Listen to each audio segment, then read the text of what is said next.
जय श्री कृष्ण। ओम नमो भगवते वासुदेव। धर्मराज अर्जुन से पूछते, तेरे आत्मस्वरूप परमात्मा श्री कृष्ण कुशल से तो है? वे द्वारिका में है ही क्या? अर्जुन ने कहा, क्या बताऊं भाई, मेरे प्रभु ने मेरा त्याग किया। जिन्होंने लक्षाग्रह से हमें बचाया था, वे अब तो स्वधाम पधारे हैं। प्रभु मुझे अंत काल में साथ नहीं ले गए। उन्होंने मुझसे कहा कि तू जब मेरे साथ आया ही नहीं था, तो फिर मैं तुझे अपने साथ कैसे ले जा सकता हूं? मैंने तुझे गीता शास्त्र का जो ज्ञान दिया है, वही तेरी रक्षा करेगा। बड़े भैया, आज तक मैं कभी हारा नहीं था, किंतु कृष्ण विरह से व्याकुल व्याकुल हुआ मैं आज द्वारिका से लौट रहा था, तो रास्ता में काबा लोगों ने मुझे लूट लिया। मुझे लगता है कि मुझ में जो शक्ति थी वह मेरी नहीं थी, वह केवल द्वारिकाधीश की ही थी, और उनके चले जाने से वह शक्ति भी चली गई। मुझे प्रभु के उन अनंत उपकारों की याद आ रही है। लक्षाग्रह दहन आदि कई संकटावस्था में उन्होंने हमारी रक्षा की थी। कृष्ण कृपा को याद करते करते अर्जुन कृष्ण विरह में रो रहे हैं। धर्मराज से अर्जुन कह रहे हैं कि द्रुपद राजा की राजसभा में मैंने जो मत्स्य विहित किया था, वह भगवान की शक्ति के बल पर ही किया था। कई महाराजा मत्स्य वेद न कर सके थे। कर्ण ने सोचा था कि मैं मत्स्य वेद करूं। कृष्ण ने सोचा कि कर्ण ने मत्स्य वेद कर दिया तो मेरा अर्जुन रह जाएगा और द्रौपदी कर्ण की हो जाएगी। ऐसा सोचकर ही श्री कृष्ण ने सभा में कर्ण का अपमान करवाया। कृष्ण ने एक दासी को द्रौपदी के पास भेजा। द्रौपदी ने हीन जाति के कर्ण से विवाह करने से इनकार कर दिया।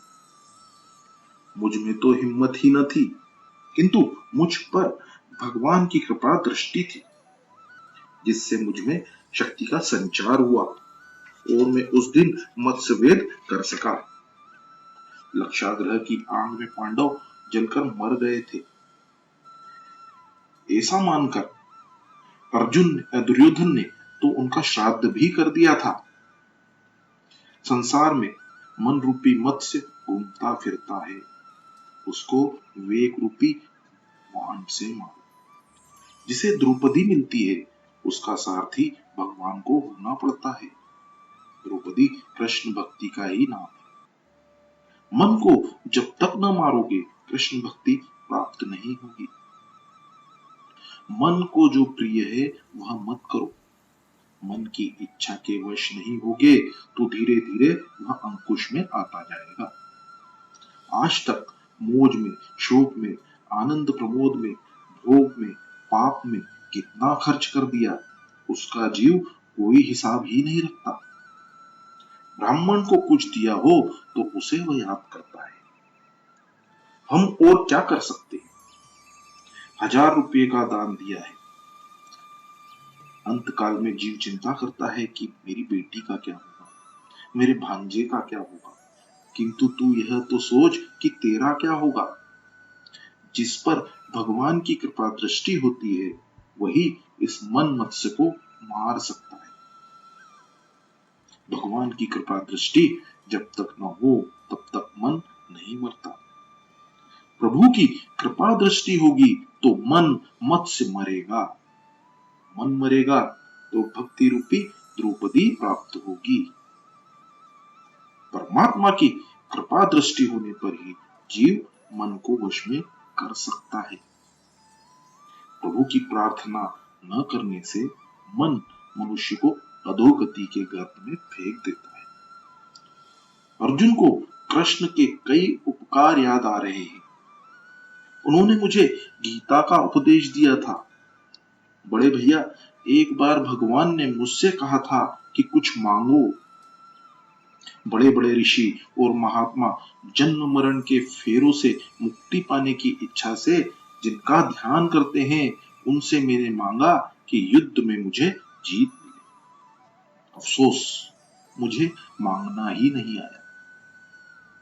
किरातवध के समय में शंकर के साथ युद्ध कर सका, वह भी श्री कृष्ण के ही प्रताप से था। बड़े भैया, द्रौपदी से भी कितना स्नेह था। द्रौपदी के केश पकड़कर दुष्ट जन उसे सभा में खींच लाए। आंसू भरी आंखों से द्रौपदी कृष्ण के चरणों में जा गिरी। उन्होंने सभा में ही प्रतिज्ञा की कि इस अपमान का मैं बदला लूंगा। और कृष्ण ने उन दुष्टों को ऐसी दशा की कि उनकी पत्नियां विधवा बनी और उन्हें अपने केश स्वयं ही छोड़ने पड़े। बड़े भैया, याद करो वह प्रसंग कि जब हमारा नाश करने के लिए कपट करके दुर्योधन ने दुर्वासा को भेजा था। भाजी के एक ही पत्ते से अक्षय पात्र भर के कृष्ण ने हमें उस संकट से बचाया था। दुर्योधन ने 4 महीनों तक दुर्वासा को अपने यहाँ भोजन कराया। वे प्रसन्न हुए। उन्होंने दुर्योधन से वर मांगने को कहा। दुर्योधन ने सोचा कि दुर्वासा के शाप से पांडवों का नाश करने का अच्छा अवसर है। कल इस ऋषि का एकादशी का अनशन था। वैसे तो सूर्यदेव का अक्षय पात्र पांडवों के पास है, किंतु द्रौपदी के भोजन कर लेने के बाद उसमें से भी कुछ नहीं मिलता।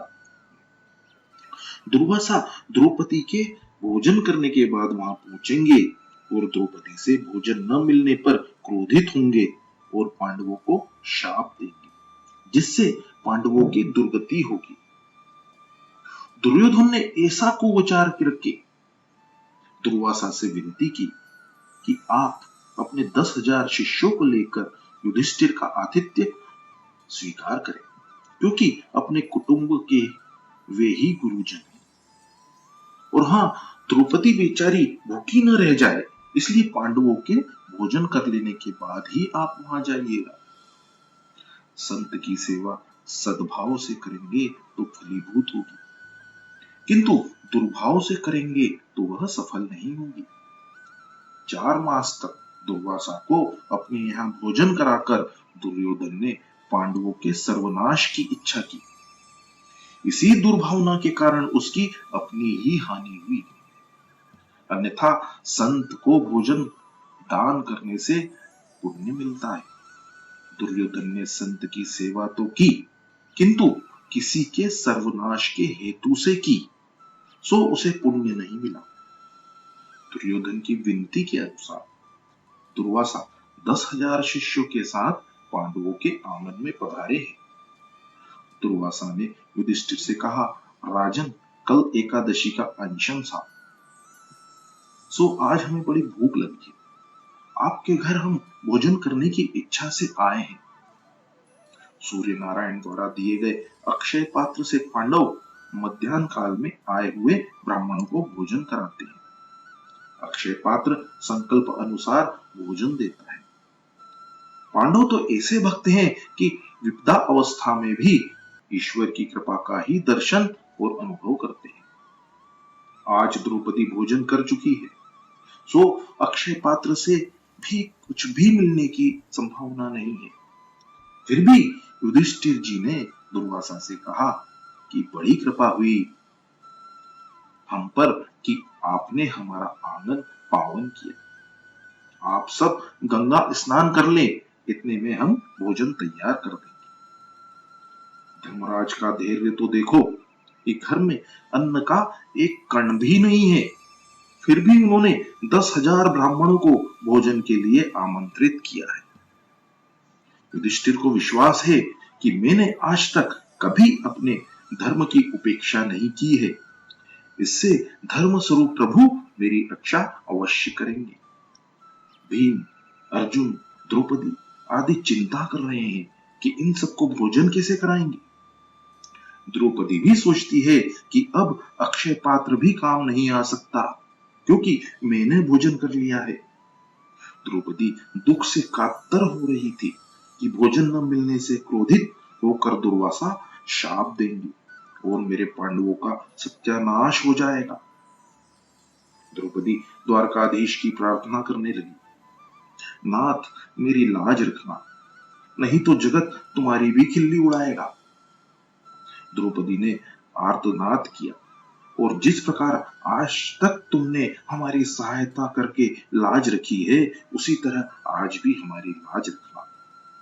आज तो हम इन 10,000 संतों को भोजन न दे सकेंगे तो दुर्वासा शाप देंगे और हमारा सर्वनाश होगा। जीव जब तक प्रभु को प्रेम से घबरा कर पुकारता नहीं है, तब तक कुछ नहीं होता। जीव संकटावस्था में प्रभु को पुकारता है। द्रौपदी ने दुख से कातर होकर घबरा कर प्रभु को पुकारा। परमात्मा ने द्रौपदी की आर्तवाणी सुनी तो उसकी सहायता करने के लिए वे तैयार हो गए। भक्त जब हृदय पूर्वक कीर्तन करता है तो भगवान का सिंहासन भी डोलने लगता है। भगवान जाने की तैयारी कर रहे थे, तब उत्थान का समय हो रहा था। रुक्मिणी जी थाल में मेवा भरकर लेके आई थी। एक ओर रुक्मिणी कृष्ण से भोग लगाने का आग्रह कर रही थी और भोग के बाद जाने को कहती थी, तो दूसरी ओर द्रौपदी आर्तनाद कर रही थी। कृष्ण ने वहां जाने को सोचा तो रुक्मिणी पहले भोग का आग्रह करने लगी। तो भगवान ने कहा, 10,000 ब्राह्मणों को द्रौपदी वन में भोजन कैसे कराएगी? मैं तो चला, भोजन भी मैं वहीं कर लूंगा। द्वारिकानाथ दौड़ते हुए द्रौपदी की उस कुटिया में आए, जहां वह बड़ी तन्मयता से प्रार्थना कर रही थी। भगवान वहीं प्रकट हुए। इस प्रकार तन्मयता से कीर्तन करो कि भगवान बाहों में लेकर तुमसे कहे कि आंख खोलो, मैं आ गया हूं। भगवान ने द्रौपदी से कहा कि देख, मैं आ गया हूं, मुझे बड़ी भूख लगी है, कुछ खाने को दे दे। द्रौपदी ने हाथ जोड़कर कहा कि हम तो लुट गए, हमारे घर में कुछ भी नहीं है, आप मजाक न करें। 10,000 संतों को भोजन कराना है, इसलिए मैंने आपको पुकारा है। आप उसकी व्यवस्था करके हमारी लाज रखें तो बड़ी कृपा होगी। तो भगवान कहते हैं कि संतों के भोजन का प्रबंध तो बाद में होता रहेगा, किंतु पहले मेरे लिए खाने को तो कुछ बात कर। तू अपने भोजन से पहले मेरे लिए हमेशा कुछ न कुछ रख लेती है, तो आज भी तूने कुछ न कुछ छोड़ा हो तो वही मुझे दे दे। द्रौपदी कहती है कि नाथ, आज तो मैं भूल ही गई थी, सो आपके लिए कुछ भी नहीं रखा है। भगवान ने कहा कि वह अपना अक्षय पात्र मुझे दिखाओ, शायद मेरे लिए उसमें कुछ न कुछ हो। द्रौपदी ने प्रभु के हाथ में अक्षय पात्र रख दिया। उन्होंने देखा तो सब्जी का एक पत्ता उसमें रह गया था। वैसे तो अक्षय पात्र में वह पत्ता कहां से आ सकता था, किंतु भगवान ने प्रेम प्रयोग से पत्ता उत्पन्न कर दिया। उन्होंने उस पत्ते का प्राशन किया। परमात्मा को जीव जब प्रेम से कुछ भी देता है तो उन्हें तृप्ति हो जाती है।